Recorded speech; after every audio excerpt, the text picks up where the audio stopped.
नमस्कार। और आप लोग ठीक होंगे।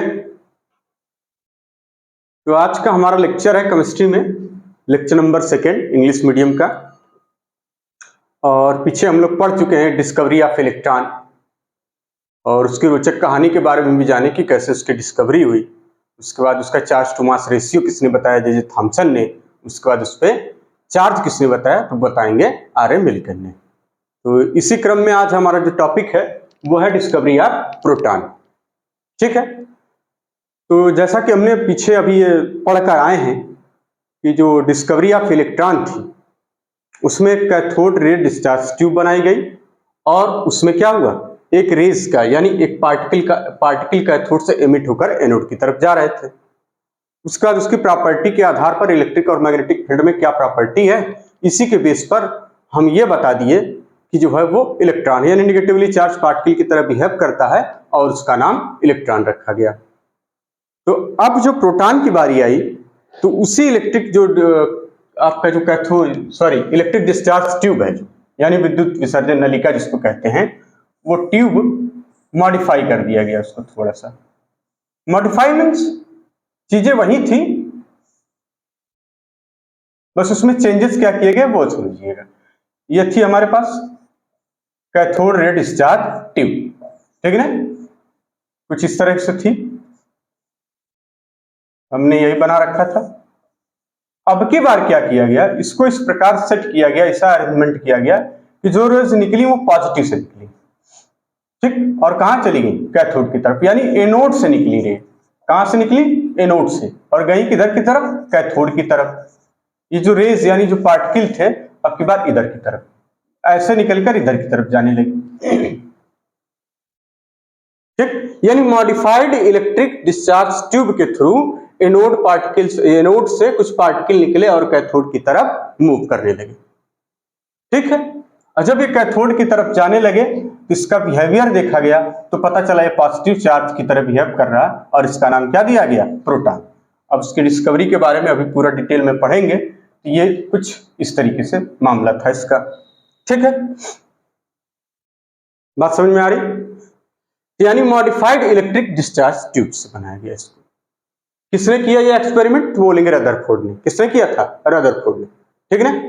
तो हेडिंग है हमारी डिस्कवरी ऑफ प्रोटॉन।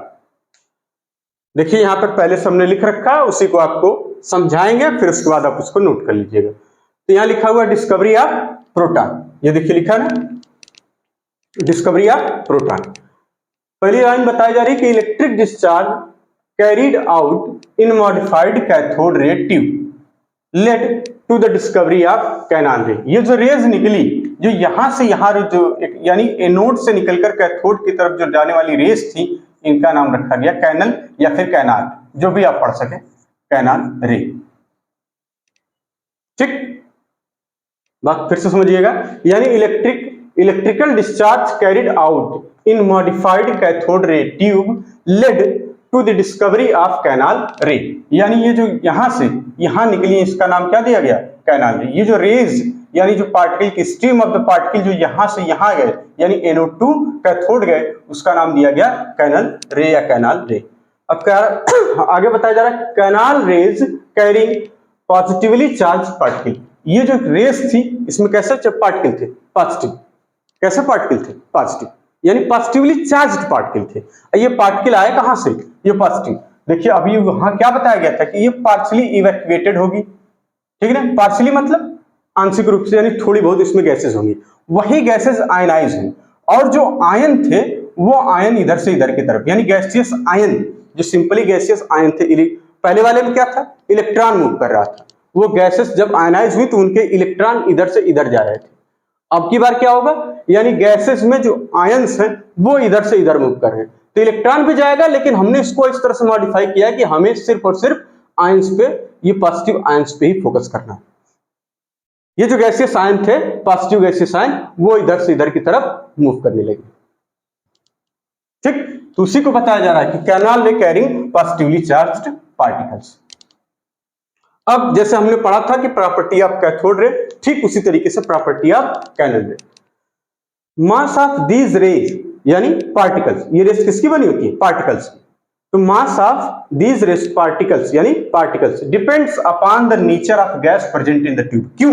देखिए सबसे इंपॉर्टेंट लाइन, कैथोड रे में क्या था कि कैथोड रे पार्टिकल पे डिपेंड, यानी कौन सी गैस ट्यूब में भरी जा रही है इस पे डिपेंड नहीं करती थी, लेकिन यहां पर ये डिपेंड, इसका मास डिपेंड कर रहा है, जबकि कैथोड रे पार्टिकल का मास डिपेंड नहीं करता था, लेकिन इसका डिपेंड कर रहा है। ऐसा क्यों?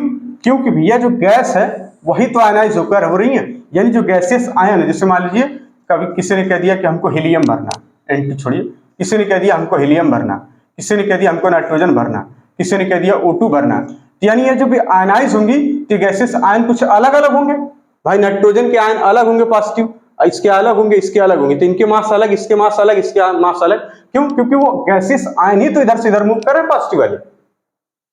इसीलिए यहां पर बताया जा रहा है कि mass of these rays particle depend on the nature of gas present in the tube, यानी उसके नेचर पे डिपेंड कर रहा है कि कौन सी गैस भरी जा रही है, उस पे उसका मास डिपेंड करेगा। आगे बताया जा रहा है these are simply positive charge. देखिए यहां पे क्या लिखा हुआ है, these are simply positive charged gaseous ion. ये क्या थे? पॉजिटिव चार्ज गैसियस आयन थी। बात समझ में आ रही? फिर से समझिएगा, यानी मास of these raise depends upon the nature of gas present in the tube. किस टाइप की आप गैस भर रहे हैं उसी पे उसका मास डिपेंड करेगा, क्योंकि अलग अलग गैसेस का मास अलग अलग होगा। ठीक, जब अलग अलग होगा तो इसी को बताया जा रहा है these are simply positive charged gaseous ion. ये क्या थे? पॉजिटिवली चार्ज गैसियस आयन थे।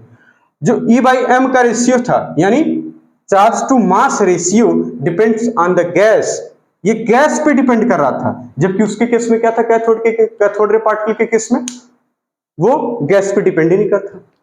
चार्ज टू मास रेशियो सभी गैसेस के लिए सेम था।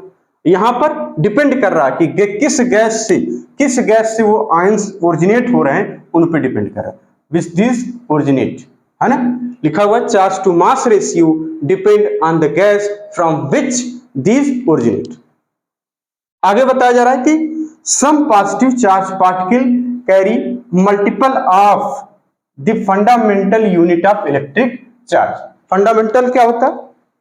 जैसे इलेक्ट्रॉन पे जो चार्ज होता है वो फंडामेंटल होता है ना, ये इलेक्ट्रॉन पे, यानी पॉजिटिव चार्ज और एक होता है नेगेटिव चार्ज। ठीक है ना, दो चार्ज होते हैं। जो इलेक्ट्रॉन पर होता है वो फंडामेंटल होता है और उसी से क्वांटाइज करते हैं, यानी मल्टीपल मतलब जैसे हमारे पास हमने कहा कि एक बार 10 इलेक्ट्रॉन ले लीजिए, तो यानी 10 इंटू इलेक्ट्रॉन का मास, 10 इंटू इलेक्ट्रॉन का मास।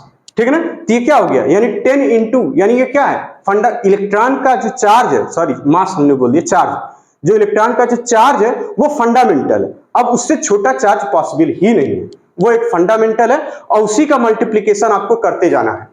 ठीक, जैसे 10 इलेक्ट्रॉन, 5 इलेक्ट्रॉन, 6 इलेक्ट्रॉन, यानी मास 10 इंटू इलेक्ट्रॉन का चार्ज, 5 इंटू इलेक्ट्रॉन का चार्ज। ठीक है ना, तो ये क्या, इसी चीज को क्या बोलता है, फंडामेंटल यूनिट ऑफ इलेक्ट्रिकल या इलेक्ट्रिक चार्ज।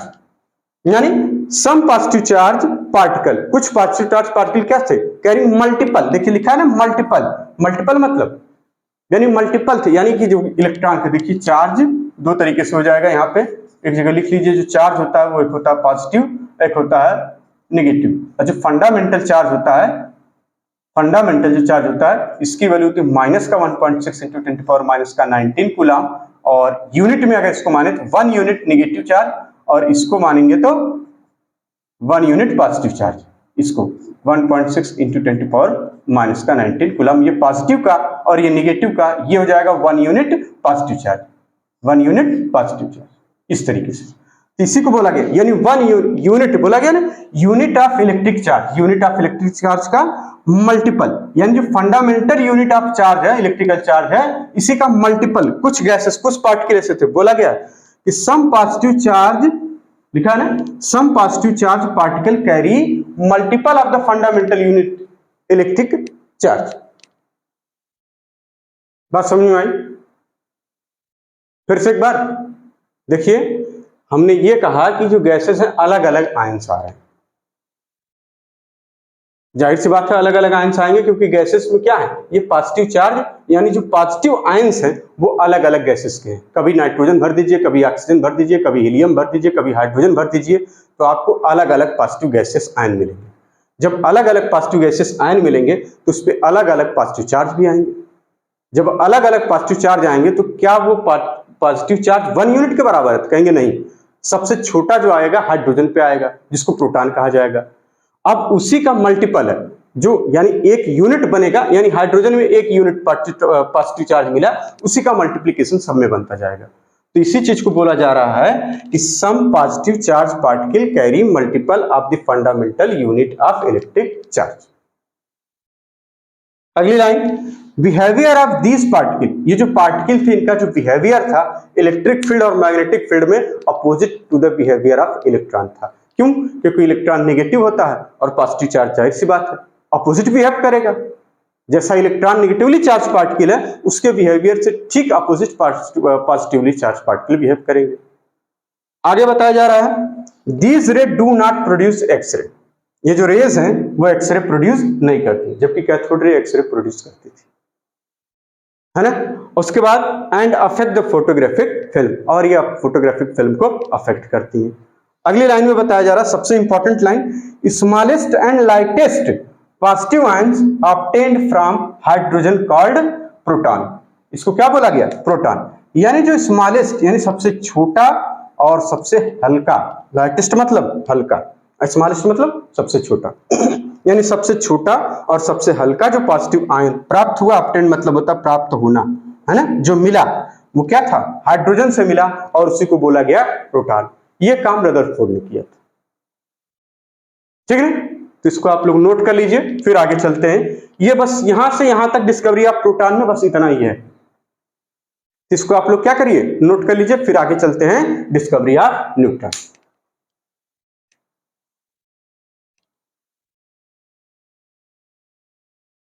ठीक है,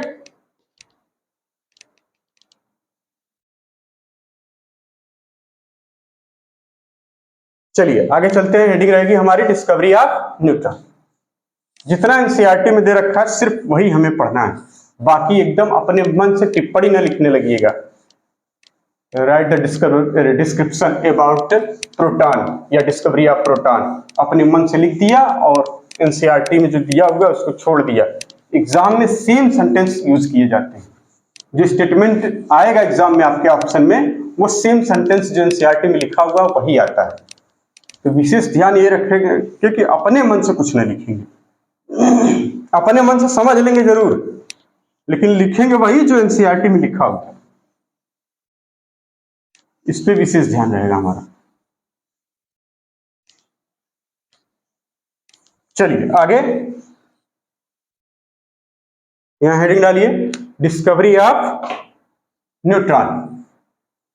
अब जब इलेक्ट्रॉन और प्रोटॉन की डिस्कवरी हो गई तो कुछ साइंटिस्ट, ये जैसे कि चैडविक एक साइंटिस्ट थे, उन्होंने क्या किया, डिस्कवरी एक यानी कि एक पॉजिटिव चार्ज हो गए और नेगेटिव चार्ज हो गए, तो क्या न्यूट्रल चार्ज भी हो सकता है? तो उन्होंने कहा हाँ हो सकता है, और सेम जितनी लाइन लिखी गई है सिर्फ उसी के बारे में पढ़ लेना है, डिटेल में बिल्कुल नहीं जाना है। तो डिस्कवरी ऑफ न्यूट्रॉन।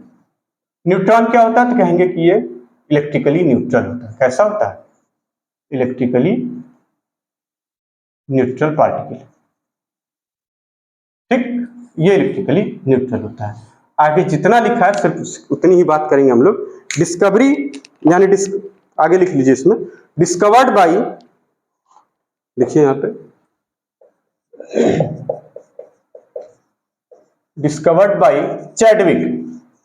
इसकी डिस्कवरी किसने की थी? चैडविक। इनका नाम था पूरा James Chadwick. Chadwick by bombarding, bomb गिरा दिया था, बम्बार्डिंग। और एक इन्होंने क्या किया कि बेरिलियम की एक शीट ली, थिन शीट ऑफ बेरिलियम, उस पर अल्फा पार्टिकल की बम्बार्डिंग करा दी, तो इनको एक न्यूट्रल चार्ज पार्टिकल मिला जिसका नाम रख दिया गया न्यूट्रल से ही न्यूट्रॉन। तो उसी चीज को लिख लीजिए, न्यूट्रल से ही जो न्यूट्रॉन लिखा गया है उसी चीज को लिखिए, bombarding a thin sheet of beryllium, ठीक है ना, thin sheet of beryllium by alpha particle. Alpha particles वही helium of the nucleus, sorry nucleus of the helium, जो हीलियम का नाभिक होता है, जो न्यूक्लियस होता है, उसी को अल्फा पार्टिकल कहते हैं। ठीक है ना, अभी आएगा बता देंगे। ठीक, तो बेरिलियम पर, थिन शीट ऑफ बेरिलियम पर किसकी बमबार्डिंग कराई गई? अल्फा पार्टिकल्स की। तो हमें क्या मिला? ये इलेक्ट्रिकली न्यूट्रल पार्टिकल मिला, जिसका नाम हमने न्यूट्रॉन रख दिया। ठीक, चैडविक ने काम किया था। तो इस तरीके से ये क्या हमने देखा कि अभी यानी एटम में कुल मिलाकर कितने पार्टिकल्स की डिस्कवरी हो गई। जो एटम था हमारा, एटम, उसमें कितने पार्टिकल? भैया सबसे पहले इलेक्ट्रॉन आया, फिर प्रोटॉन की डिस्कवरी हुई, फिर न्यूट्रॉन की डिस्कवरी हुई, यही ना। तो इसको हम लोग एक चार्ट बना लेंगे और उसमें लिखेंगे। चलिए देखिए, यहां से फिर से एकदम नया, बिल्कुल अब तक जो हमने पढ़ा उसी को समराइज करना है। यानी एटम में क्या होते हैं? पार्टिकल होते हैं। ठीक, सब एटॉमिक पार्टिकल, और इस सब एटॉमिक या फंडामेंटल पार्टिकल्स जो होते हैं उनका नाम है फंडामेंटल। ये जो इलेक्ट्रॉन, प्रोटॉन और न्यूट्रॉन थे वो क्या थे? फंडामेंटल पार्टिकल्स थे, जिसको डाल्टन ने बताया कि ऐसा कुछ नहीं होता है, यही सबसे छोटा होता है। बाद के साइंटिस्टों ने कहा नहीं, इसमें अभी बहुत कुछ होता है एटम में। और इसी को फंडामेंटल पार्टिकल्स में दो चीजें होंगी, एक होगा स्टेबल पार्टिकल, एक होगा अनस्टेबल। स्टेबल में आपका क्या था? इलेक्ट्रॉन था, माइनस, इसको लगा होता है प्रोटॉन, इस तरह से डिनोट करते हैं, और स्मॉल एन से न्यूट्रॉन। अनस्टेबल पार्टिकल क्या थे? कहेंगे पॉजिट्रॉन था। लिख लीजिए, ये पूछा उछा कहीं गया नहीं, पॉजिट्रॉन था। न्यूट्रिनो, एंटी न्यूट्रिनो, न्यूट्रिनो, उसके बाद एंटी न्यूट्रिनो, उसके बाद और भी इसी तरह से मेसान, बोसान नाम आएगा। लेकिन अब ये फिजिक्स में आएगा, जब आप फिजिक्स में न्यूक्लियस पढ़ेंगे, एक चैप्टर है जो 12th की सेकंड बुक आप पढ़ेंगे फिजिक्स की, तो उसमें एक चैप्टर है न्यूक्लियस, वहां मिलेगा ये सब थोड़ा बहुत नाम। तो यहाँ पे बस इतना लिख लीजिए, ETC, बस बहुत है। ठीक है ना। यानी एटम में फंडामेंटल पार्टिकल्स थे, कुछ स्टेबल कुछ अनस्टेबल। स्टेबल पार्टिकल में हमें इलेक्ट्रॉन, प्रोटॉन, न्यूट्रॉन मिले, अनस्टेबल में positron, neutrino, anti neutrino, Mason, boson, इस तरीके से पार्टिकल मिलते हैं। ठीक है ना। अब एक चार्ट बना लेंगे कि किसकी डिस्कवरी किसने की थी, मास क्या होता है, चार्ज क्या होता है, यूनिट चार्ज क्या होता है, यूनिट मास क्या होता है। ठीक, तो आगे चलते हैं उसी के बारे में लिखने। और जो यहां तक हम लोग पढ़ रहे हैं, इसमें अभी नीट में बहुत कम क्वेश्चन आए हुए। एक बार भी जेईई मेंस ने पूछ लिया 2020 में डाल्टन के बारे में। ठीक है ना, डाल्टन का जो स्टेटमेंट था उसी से। और अभी तक नीट में जो डिस्कवरी ऑफ इलेक्ट्रॉन, प्रोटॉन और न्यूट्रॉन, इससे अभी तक क्वेश्चन नहीं पूछे गए हैं। रदरफोर्ड के मॉडल से भी क्वेश्चन नहीं पूछे गए हैं, जे थॉमसन के मॉडल से भी क्वेश्चन नहीं पूछे गए हैं। जो पूछा गया है वो एटॉमिक नंबर से पूछा गया है, आइसो इलेक्ट्रॉनिक आइसोबार से पूछा गया है, और आइसोटोन से पूछा गया, आइसोटोप्स क्या होते हैं इससे ज्यादा पूछा गया। तो नेक्स्ट लेक्चर हमारा वही रहेगा। ठीक है ना। तो हमने अभी क्या देखा? डिस्कवरी। तो सबसे पहले एक चार्ट बनाएंगे हम लोग, लिखेंगे यहाँ पे इलेक्ट्रॉन, ठीक, इलेक्ट्रॉन, और यहां हो जाएगा हमारा प्रोटॉन और ये न्यूट्रॉन। ठीक, यहां लिख दीजिए डिस्कवर्ड बाय, डिस्कवर्ड बाय, किसने डिस्कवर किया था? तो इलेक्ट्रॉन को किसने किया था? थॉमसन। ठीक है ना, थॉमसन ने इसको डिस्कवर किया था। ठीक, इसको रदरफोर्ड ने, इसको रदरफोर्ड ने, इसको चैडविक ने, इसको चैडविक ने डिस्कवर किया था। तो ये तो हो गया डिस्कवरी। अब इसको डिनोट करने का जो तरीका है वो देखिए। देखिए यहाँ पे E लिखा रहेगा और यहाँ पे 0 और यहाँ पे -1। ये जो लिखा जाता है ये होता है चार्ज। इसको क्या बोलते हैं? चार्ज, यानी सॉरी यूनिट मास। ये क्या है इसका? Unit mass. यूनिट मास अगर इलेक्ट्रॉन का पूछा जाए तो क्या बताएंगे? 0। और ये क्या है? Unit charge. यहाँ पे ये जो लिखा वो क्या है? यूनिट चार्ज, -1 का यूनिट चार्ज। ठीक, ठीक इसी तरह से प्रोटॉन पे हम बात करेंगे। तो प्रोटॉन पे हम बात करेंगे तो उसको क्या लिख देंगे? यहाँ पे प्लस का 1 और यहाँ पे 1। यहाँ पे क्या लिख देंगे? 1। ठीक, इस तरह से न्यूट्रॉन पे तो कहेंगे चार्ज तो 0 होता है, मास 1 यूनिट, 1 यूनिट मास इसका। ठीक, तो ये हो गया, यानी कि ये यूनिट मास 0, 1, 1, यूनिट चार्ज -1 +1 0। ठीक है, इसी तरह से लिखा हुआ है। अब आप देखिए चार्ज की अगर हम बात करें कि वो जो चार्ज होता है उसका वो कितना होता है। चार्ज की अगर हम बात करें, इसमें चार्ज कितना होता है? माइनस का, जो कि RM मिल्टन ने डिस्कवर किया था चार्ज, कैसे बताया था? ऑयल ड्रॉप एक्सपेरिमेंट से। माइनस का 1.6 इंटू 10⁻⁻ का 19 कूलम ये था। और इस पर यही चीज प्लस में थी। क्या थी? प्लस में 1.6 इंटू 10⁻⁻ का 19 कूलम। और इस पर कोई चार्ज नहीं था। ठीक है, अब आ जाइए मास की हम बात करें। किसकी बात करेंगे? मास की। तो मास इसका कितना होता है? 9.1 इंटू 10⁻⁻ का 31। अब जो इलेक्ट्रॉन, प्रोटॉन और न्यूट्रॉन के मास है, न्यूट्रॉन का थोड़ा सा ज्यादा होता है, जैसे 1 पॉइंट यहाँ पे 6 और आप लिख सकते हैं 7 इंटू 10⁻⁻ का 21। और इसमें अगर यहाँ पे 2 लिख दीजिए तो वहां पे 4 लिख दीजिए, 1.672 और यहाँ लिख दीजिए 4, 1.674 इंटू 10⁻⁻ का 21 kg। ये किलोग्राम में हो गया। अब atomic mass unit sorry, atomic mass unit में मास लिखना हो तो क्या लिखेंगे? एएमयू में, एएमयू, या फिर इसी को सिंपली यू से डिनोट कर लिया जाता है। इसका मास कितना? देखिए यहाँ पे यूनिट मास 0, इसका हो जाएगा 0, यहाँ पर 1, यहाँ 1 और यहाँ पर 1, ये चीज। ठीक है ना? तो इसका क्या हो गया? पूरा एक चार्ट हो गया जो हम लोगों ने अभी देखा। ठीक, तो इसको आप लोग नोट कर लीजिए। अब देखिए, अगर मास की अगर हम बात करें तो सबसे ज्यादा जो मास का ऑर्डर है, अगर हम मास का ऑर्डर पढ़ें कहीं या यहीं पे लिख दे रहे हैं मास का ऑर्डर, ऑर्डर ऑफ मास, वो क्या होगा? ऑर्डर ऑफ मास, तो सबसे भारी कौन सा होगा? देखिए यहाँ पे 1.674 है और यहाँ पर क्या है? 1.672। ये तो सेम है, ये जो पावर लगी है -21 सेम है, लेकिन ये वैल्यू थोड़ी सी ज्यादा है, यानी क्या हो जाएगा? सबसे ज्यादा क्या हो जाएगा? वो वाला। तो लिख देंगे यानी न्यूट्रॉन का मास सबसे ज्यादा, फिर प्रोटॉन का, फिर इलेक्ट्रॉन का। ऐसा क्यों? क्योंकि भैया ये देखिए माइनस का 31 है, तो ऑटोमेटिक माइनस का 31 छोटा होगा, बहुत छोटा होगा, वास्तव में बहुत छोटा है, और ये थोड़ा बड़ा है। तो इसको इस तरह से लिख देंगे, न्यूट्रॉन, प्रोटॉन और इलेक्ट्रॉन। ठीक है, ये ऑर्डर हो गया इसका मास का। तो यहां तक ये पूरी कहानी हो गई डिस्कवरी ऑफ इलेक्ट्रॉन, प्रोटॉन और न्यूट्रॉन की। अब आगे हम लोग चलेंगे, मॉडल पढ़ेंगे, एटॉमिक मॉडल्स के बारे में। तो सबसे पहला मॉडल्स जो दिया गया था वो जे थॉमसन के द्वारा दिया गया और उसका नाम था थॉमसन एटॉमिक मॉडल या थॉमसन मॉडल ऑफ एटम्स। ठीक है ना? उस मॉडल में यह बताया गया कि जो इलेक्ट्रॉन, प्रोटॉन और न्यूट्रॉन की अगर डिस्कवरी हो चुकी तो किसी एटम में ये जो इलेक्ट्रॉन, प्रोटॉन और न्यूट्रॉन है कैसे अरेंज होंगे। इसी के अरेंजमेंट के बारे में जो स्टडी करी गई आगे, उसी को मॉडल के रूप में पेश किया गया और बताया गया थॉमसन मॉडल ऑफ, पहला जो मॉडल आया वो थॉमसन का था, थॉमसन मॉडल ऑफ एटम्स। तो हमारी अगली हेडिंग है Thompson model of atoms.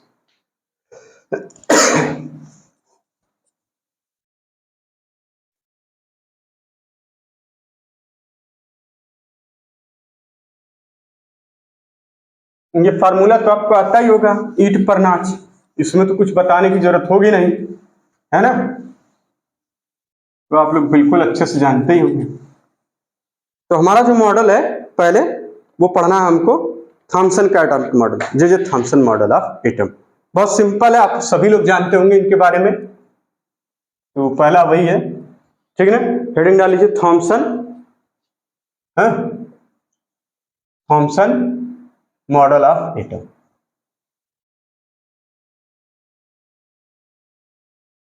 Thompson ने जो मॉडल दिया वो क्या था? ठीक, Thomson model of atom. Thompson ने यह बताया कि जो ये इलेक्ट्रॉन, प्रोटॉन और न्यूट्रॉन है, जब इनकी डिस्कवरी हो चुकी है तो ये कैसे अरेंज होंगे। तो थॉमसन ने बताया कि ये तरबूज की तरह, आपने देखा है ना वाटरमेलन, जो तरबूज की तरह होते हैं, यानी एक जो एटम है वो स्फेरिकल होता है। सबसे पहली बात तो इन्होंने बताई कि ये एटम क्या होता है? स्फेरिकल होता है। और कुछ तरबूज के जो सीड होते हैं इस तरह से काले काले दिखते हैं, ये इलेक्ट्रॉन की तरह होते हैं, यानी इलेक्ट्रॉन इनकी तरह है, और ये जो बाकी मटेरियल बचता है वो पॉजिटिवली चार्ज स्फेयर है। यानी पॉजिटिवली चार्ज स्फेयर में, पॉजिटिवली चार्ज स्फेयर में जो इलेक्ट्रॉन एम्बेडेड होते हैं एज अ सीड की तरह, जैसे कि वाटरमेलन में सीड अरेंज होते हैं। ठीक है ना? तो इसी चीज को यहां पे लिखना होगा। तो जो थॉमसन ने जो बताया उसी बात, बस इतनी सी बात उन्होंने बताई। और इनका जो मॉडल था वो ओवरऑल इलेक्ट्रिकल न्यूट्रलिटी को फॉलो करता था, एक्सप्लेन कर देता था, इसलिए इनके मॉडल को काफी जो है मान्यता मिली, काफी जो है इनको सराहा गया इस बात के लिए। तो सबसे पहली चीज लिखिए, एटम कैसा होता है, इन्होंने क्या बताया, स्फेरिकल इन शेप। जो एटम होता है वो क्या होता है, स्फेरिकल इन शेप। स्फेयर, और देखिए एक होता है स्फेयर और एक होता है सेल, है ना, और एक होता है सर्किल। तो जो स्फेयर होता है, जब भी हम बात करेंगे स्फेयर या सॉलिड स्फेयर और स्फेरिकल सेल, तो सिंपली अगर सेल कह दिया जाए यानी खोखला गोला, अंदर से कुछ ना हो, तो बोलेंगे स्फेरिकल सेल। और यहां पर जो स्फेयर की बात चली है वो क्या है, सॉलिड स्फेयर, अंदर कुछ है। और जो सर्किल होता है वो क्या होता है, सिर्फ रंग। तो आप जब हिंदी में बोलते हैं गोला, तो गोला आप इसको रिंग वाले को भी बोल सकते हैं, कहते हैं ना इसको, जबकि बोला नहीं जाता, इसको वृत्त कहते हैं, ठीक। तो आप इसमें कंफ्यूज मत होइएगा। यानी क्या था, स्फेयर, स्फेरिकल, स्फेरिकल मतलब solid sphere, as a solid sphere, ठीक, इस तरीके से था। तो स्फेरिकल इन शेप इन्होंने बताया, स्फेरिकल इन शेप। और कहा कि जो इसकी रेडियस होती है वो 1 फर्मी के आसपास होती है, ठीक। जो रेडियस होती है इस स्फेयर की, ठीक, वो कितनी होती है, 1 फर्मी, यानी 10 टू पावर माइनस का, सॉरी 1 एंगस्ट्रॉम इन्होंने बताया, 1 एंगस्ट्रॉम, फर्मी तो न्यूक्लियस आ जाएगा, 10 यानी 1 एंगस्ट्रॉम इसी को बोला जाता है। ये मीटर, ये यूनिट लिखा दीजिए मीटर, ऐसे को क्या, 1 angstrom, 10 to power minus 10 metre को एंगस्ट्रॉम भी बोला जाता है, ठीक है ना, 1 एंगस्ट्रॉम। आगे इन्होंने क्या बताया, इसी चीज में लिखिए, पॉजिटिव चार्ज यूनिफॉर्मली डिस्ट्रीब्यूटेड होता है। इस स्फीयर में क्या होता है, पॉजिटिव चार्ज यूनिफॉर्मली डिस्ट्रीब्यूटेड, ठीक। आगे इन्होंने जो इलेक्ट्रॉन होता है उसको बताया, इलेक्ट्रॉन एम्बेडेड, ठीक, एम्बेडेड into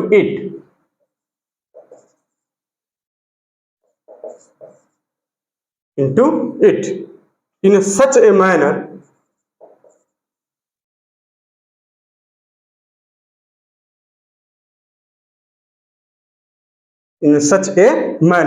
as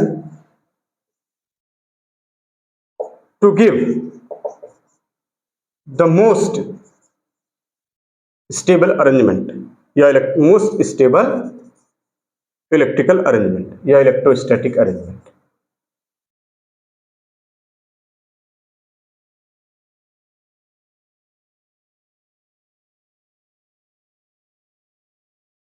ठीक, इसका नाम क्या पड़ा, इनके नाम बस लिख लीजिए, जो नाम इन्होंने दिया, कई नाम सारे लिए हुए हैं इसमें एनसीईआरटी में। एक होता है प्लम पुडिंग, इसको बोला गया, या तो प्लम पुडिंग नाम इसका दिया गया, या फिर रेजिन, ठीक है ना, रेजिन पुडिंग बोला गया, या फिर watermelon,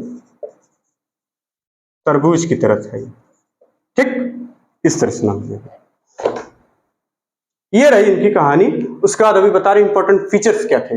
Thompson model of atom क्या है, इन्होंने बताया कि एटम जो होता है स्फेरिकल इन शेप होता है, इसकी जो रेडियस होती है 10 टू पावर माइनस 10 मीटर होती है, और इसमें पॉजिटिव चार्ज यूनिफॉर्मली डिस्ट्रीब्यूटेड होते हैं। इलेक्ट्रॉन एम्बेडेड, एम्बेडेड मतलब होता है धंसा होना, है ना, उसमें धंसा रहता है, इनटू इट, इसमें, इन सच ए मैनर, इस प्रकार, एज टू गिव, जो देता है मोस्ट स्टेबल इलेक्ट्रोस्टैटिक अरेंजमेंट, जो कि क्या देता है, मोस्ट स्टेबल इलेक्ट्रोस्टैटिक अरेंजमेंट, ठीक।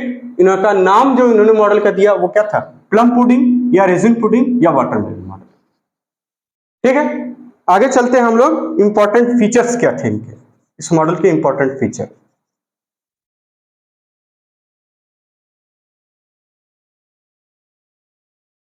इंपॉर्टेंट फीचर्स क्या थे, वही इलेक्ट्रो, जो ये बता रहा था ना कि पूरा मतलब ये मॉडल इस तरह से अरेंज था कि इलेक्ट्रोस्टैटिक, इलेक्ट्रिकली न्यूट्रल, इन्होंने क्या किया, इलेक्ट्रिकली ये न्यूट्रल अरेंजमेंट पूरा, यही इनका खास फीचर था, ठीक। तो इस चीज को लिखिए, mass of atom is assume to be, इसको लिखिए मास ऑफ एटम, ठीक, mass of atom is assume, assume मतलब ऐसा माना जाता है, assume to be assumed to be uniformly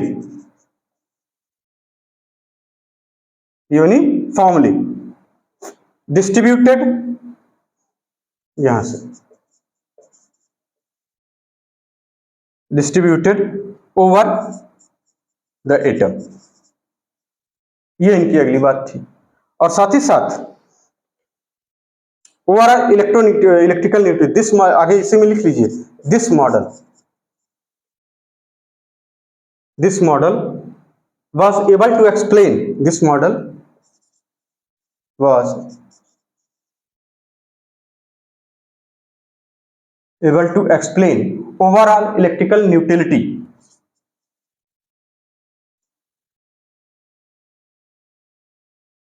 neutrality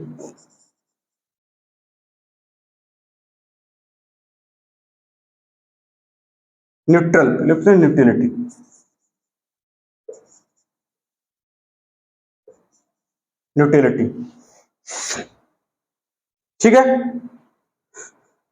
LI होता है भैया न्यूट्रलिटी, TRALITY, ठीक है ना, न्यूट्रलिटी इस तरह से बना लीजिए, न्यूट्रलिटी, ठीक, ऑफ द एटम, आगे लिख लीजिए।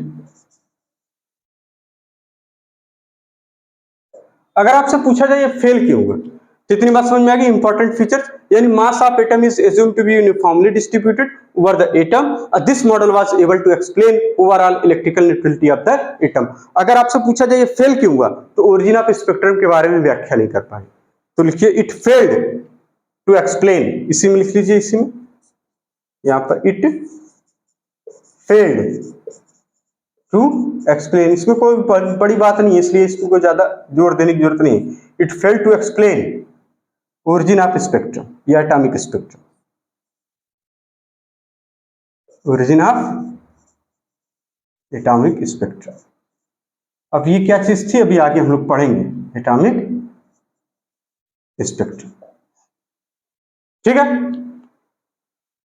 तो इस तरह से हमने देखा कि अभी इलेक्ट्रॉन और प्रोटॉन, उसके बाद न्यूट्रॉन की डिस्कवरी कैसे हुई, उसके बाद उसका अरेंजमेंट कैसा था, उसके बाद मॉडल, सबसे पहला मॉडल जो था जे थॉमसन का था, जो आपकी बुक में दे रखा है, सिर्फ उतना ही हमें जानना है और इससे ज़्यादा बिल्कुल भी नहीं पढ़ना।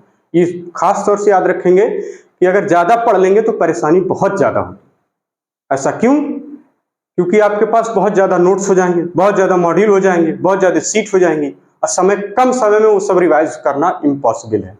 इसलिए सबसे जो जरूरी चीज़ है वो यही है कि हमारे पास जो नोट्स है वो प्रॉपर एनसीईआरटी के हों और क्वेश्चन भी एनसीईआरटी से ही पूछे जाते हैं, ठीक। तो खास तौर से आप विशेष इसी पे फोकस करेंगे कि एनसीईआरटी की ही लाइन पढ़ेंगे और एनसीईआरटी से ही नोट्स बनाएंगे, एनसीईआरटी की ही लाइन और एनसीईआरटी के टॉपिक ही समझेंगे। पहले तो आपको यही करना होगा। और दूसरी बात, जैसे आप कुछ बच्चे उसका होता है ना कि मॉड्यूल वगैरह लगाते हैं, वो बाद में कर लेना, वो अभी पहले आप फोकस कर लो एनसीईआरटी पे, ठीक है ना। जब एनसीईआरटी आपकी पूरी एकदम अच्छे से तैयार हो जाए, फिजिक्स की, केमिस्ट्री की, बायो की, उसके बाद आपको समय मिले कि हाँ हमारा ये सब कुछ तैयार हो चुका है, उसके बाद आप जो भी चाहे, जो भी सीट लगाना हो सीट, और क्वेश्चन का खास तौर से क्वेश्चन में ध्यान देंगे, जो आए हुए क्वेश्चन है पहले उनको लगाना है। मान लीजिए किसी के पास प्रैक्टिस सीट है, कोई सॉल्व कर रहा होगा, तो उसको अभी रख दीजिए, पहले जो आए हुए क्वेश्चन है वो लग गए, जो आए हुए लग गए तो आएगा तो लग जाएगा, इतना तो गारंटी है। आप चैप्टर पढ़िए, टॉपिक पढ़िए, उसको याद करिए, अगर आया हुआ क्वेश्चन लग गया तो गारंटी है कि जो आएगा वो भी लग जाएगा। आप जो ये फालतू के जो लगाते हैं ना, ये सीट वो प्रैक्टिस सीट, ये सब मत करिए, अभी इसकी जरूरत नहीं है। पहले chapter wise and topic wise आप मॉडल पेपर लाइए, सबसे पहला काम उसी को पढ़ के उसी को सॉल्व करिए। जब ये आपका हो जाएगा तो कोई रोक ही नहीं सकता कि आपके जो एग्जाम में आए वो ना हो, क्योंकि यहाँ पे डायरेक्ट इंटरफेयर किससे हो रहा है, डायरेक्ट इंटरेक्शन किससे हो रहा है, एग्जाम के क्वेश्चन से हो रहा है। जो बनाया हुआ क्वेश्चन है वो उसकी गारंटी अभी नहीं है। बहुत से लोग बनाते हैं क्वेश्चन, वो आपकी प्रैक्टिस के लिए बनाते हैं, लेकिन प्रैक्टिस से पहले यह है कि जो आया हुआ है पहले उसको कर लीजिए, फिर बाद में अगर समय मिले तब कोशिश ये करिए कि कम से कम चीजों में ही अच्छी तैयारी हो।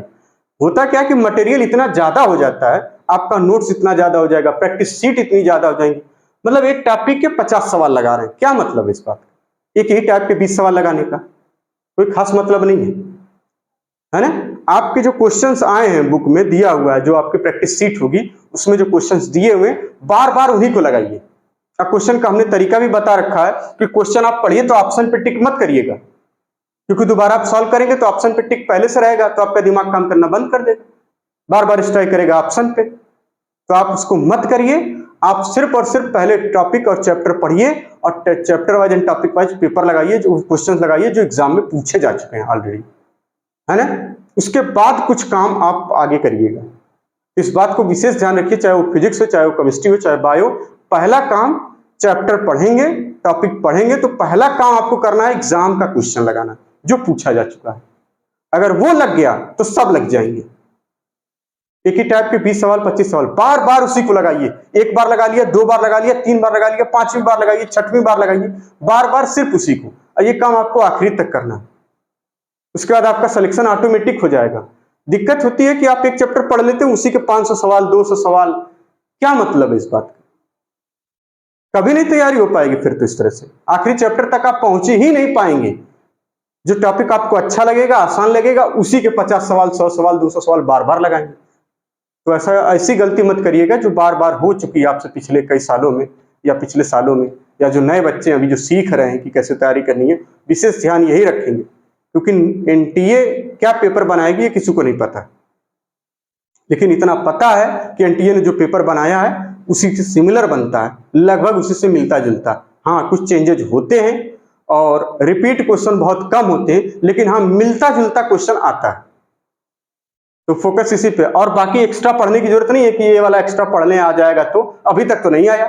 जो 5 साल पहले एक्स्ट्रा पढ़ा था वो आया पिछले 5 सालों में? कहाँ पढ़ रहे हैं? ये सब मत पढ़िए। ये सब करेंगे तो आपका भविष्य चौपट हो जाएगा। कम समय में और अच्छी तैयारी करने के लिए आपको सबसे जरूरी है पहले एनसीईआरटी पे फोकस करना। एनसीईआरटी में ही ट्रिक्स खोजिए, एनसीईआरटी में ही मेमोनिक्स बनाइए, सिर्फ एनसीईआरटी, ठीक है ना। और जैसे जैसे चैप्टर में जो जो चीजें इंपॉर्टेंट लगेंगी, जो क्वेश्चन में आया हुआ है, उसको हम जरूर बता देंगे, ठीक।